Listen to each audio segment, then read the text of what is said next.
अगर आपकी इंग्लिश कमजोर है और आप इंग्लिश को लेकर डर रहे हैं तो डरें बिल्कुल भी नहीं, अपना एग्जाम बहुत अच्छे से आपका एग्जाम होगा। एक तरीके से ये फ्री के नंबर होते हैं। आपको अगर इंग्लिश बहुत अच्छी नहीं आती है तो आप बहुत आसानी से अपना बेहतर स्कोर इंग्लिश में कर सकते हैं। हरे कृष्णा फ्रेंड्स, राधे राधे। कैसे हैं आप सभी? उम्मीद करती हूँ आप सभी अच्छे होंगे, स्वस्थ होंगे और आप सबकी तैयारी भी बहुत अच्छे से चल रही होगी। मैं भी एकदम ठीक हूँ और मेरी भी तैयारी बहुत अच्छे से चल रही है। तो फ्रेंड्स, आज मैं आपके साथ में एक बहुत ही हेल्पफुल वीडियो शेयर करने वाली हूँ। अगर आप सीटेट दे रहे हैं तो ये वीडियो आपके लिए बहुत ज़्यादा हेल्पफुल रहने वाला है। जैसा कि आपको थंबनेल लेकर पता लग ही गया होगा, जिन भी भाई बहनों ने सेकेंड लैंग्वेज में इंग्लिश ऑप्ट किया है, यानी जिसने सेकेंड लैंग्वेज इंग्लिश ली है और उनको लगता है कि मेरा इंग्लिश इतना स्ट्रॉन्ग नहीं है या मैं इंग्लिश को देख करके इतना कॉन्फिडेंस नहीं आ रहा है जिनको, उनके लिए ये वीडियो बहुत ही ज़्यादा हेल्पफुल रहने वाला है। देखो, थोड़ी बहुत तो इंग्लिश सबको आती है लेकिन बहुत अच्छी तरीके से पकड़ नहीं होती है इंग्लिश में, मतलब इंग्लिश ट्रांसलेट नहीं कर पाते हैं हम। तो उसके लिए मैं आपकी तरीके से पेपर में आपकी हेल्प हो जाएगी, उससे रिलेटेड मेरा ये वीडियो रहने वाला है। तो जो मैं आपको बताने वाली हूँ उससे पहले आपसे रिक्वेस्ट है कि आप प्लीज़ चैनल को सब्सक्राइब कर लें, वीडियो को लाइक कर लें और ऐसे ही हेल्पफुल वीडियोज़ के लिए मेरे चैनल को सब्सक्राइब करके बेल आइकन को प्रेस कर लें, ताकि आने वाले वीडियोस में जब भी आप अपलोड करूंगी उसका नोटिफिकेशन सबसे पहले आपके पास में आएगा। तो चलिए फ्रेंड्स, मैं आपको बता देती हूँ कि क्या वो हेल्पफुल वीडियो रहने वाली है।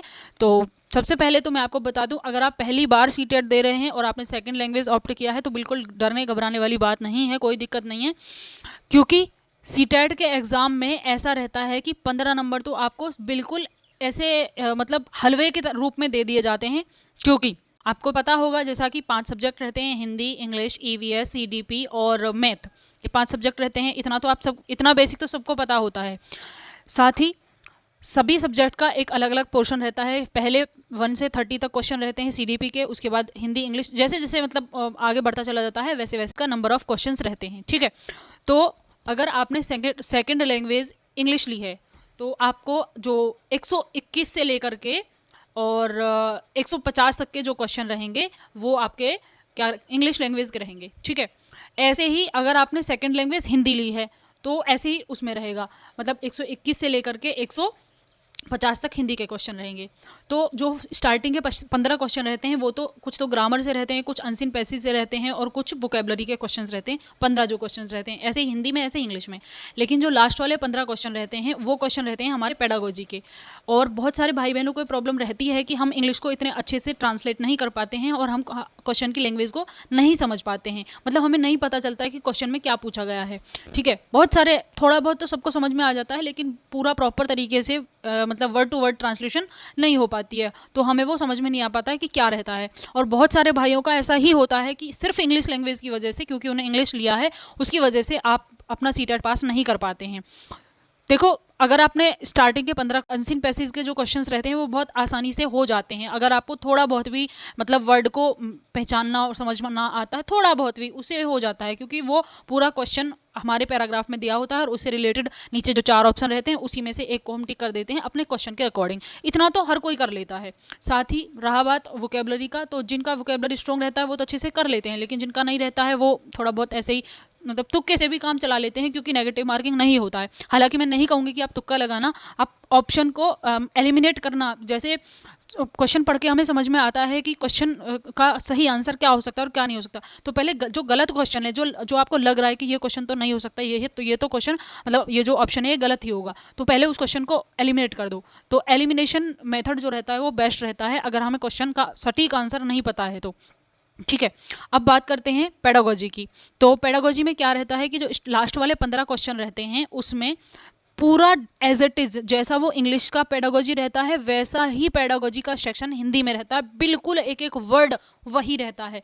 तो आप इंग्लिश की पेडागोजी इंग्लिश के बजाय आप वो जो हिंदी वाला पोर्शन रहता है, यानी कि जो 121 से लेकर के लास्ट वाले जो 150 क्वेश्चन तक यानी 150 तक जो क्वेश्चंस रहते हैं वहाँ से आप पेडागोजी का जो 15 क्वेश्चन रहते हैं लास्ट वाले, यानी कि मैं कह सकती हूँ 136 से लेकर के 150 तक के जो क्वेश्चन है वो आपके पेडागोजी के क्वेश्चन हैं।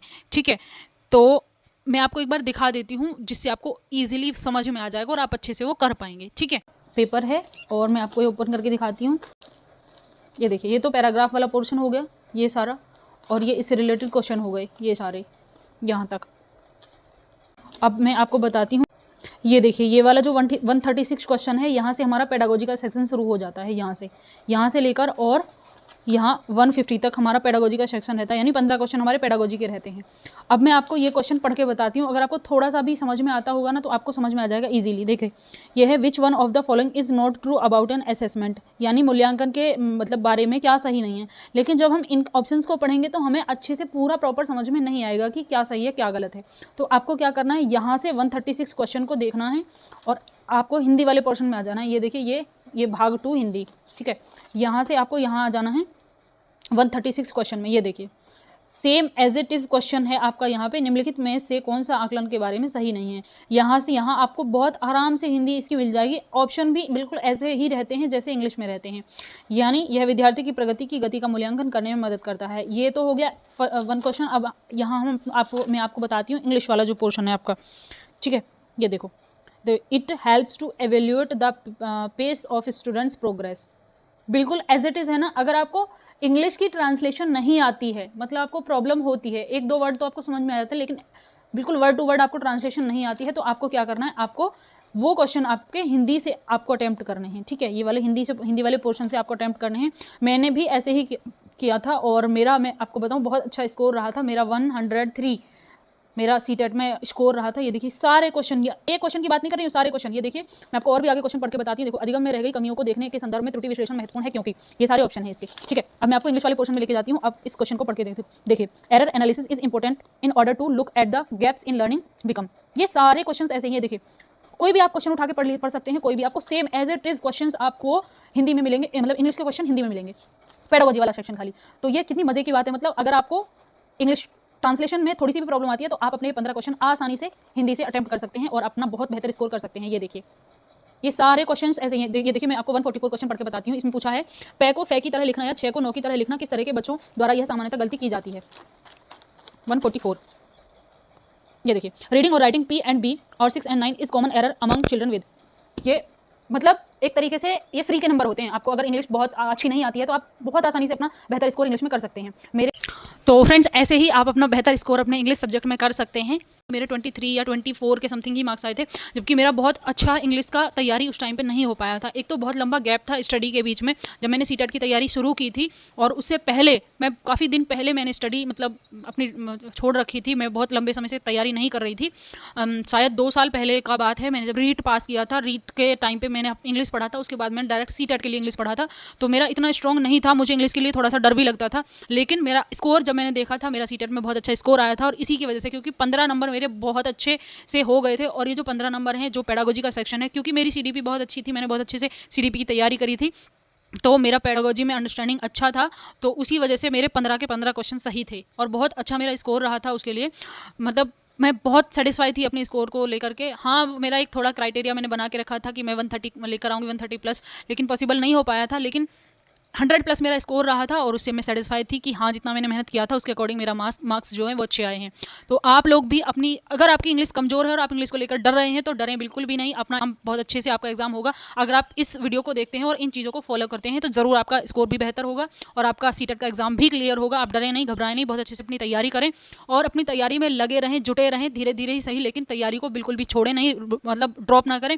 और हाँ, अगर अभी तक भी आपने तैयारी नहीं करी है और आप डर रहे हैं, आपको मतलब समझ में नहीं आ रहा कि अपनी तैयारी को कैसे करें, तो फ्रेंड्स मैंने उससे रिलेटेड एक वीडियो बनाया है और आप कहां से तैयारी कर सकते हैं ये भी मैंने उस वीडियो में बताया है। अगर आपने वीडियो नहीं देखा है तो जाकर के जरूर से देखिए। मेरे इसी चैनल पे वीडियो बना है, 3 दिन पहले मैंने वो वीडियो अपलोड किया है। जाकर के उस वीडियो को जरूर से देखना और अपनी तैयारी में आज से ही लग जाओ। आप शुरू करेंगे तो कहीं तक पहुंचेंगे, अगर आपने शुरू ही नहीं किया है तो आप कहीं भी नहीं पहुंचेंगे। आप जहां हैं वहीं पड़े रहेंगे। मैं सीधा क्लियर बात बोलती हूँ, जहाँ हैं आप, इवन आप उसे भी नीचे गिरते चले जाएंगे अगर आपने शुरू नहीं किया है। अगर आप शुरू करेंगे धीरे धीरे ही सही, आप कहीं तो पहुँचेंगे, ज़रूर पहुँचेंगे। ये अपने आप पे विश्वास रखिए और अपनी तैयारी को बेहतर करते रहिए। मेरा ये वीडियो आपको कैसा लगा कमेंट बॉक्स में जरूर से बताना और वीडियो को पूरा देखने के लिए बहुत बहुत धन्यवाद। फ्रेंड्स चैनल को जरूर से सब्सक्राइब कर लेना। मिलती हूँ नेक्स्ट वीडियो में, तब तक के लिए हरे कृष्णा, जय श्री राधे, ख्याल रखें अपना। मिलती हूँ नेक्स्ट वीडियो में।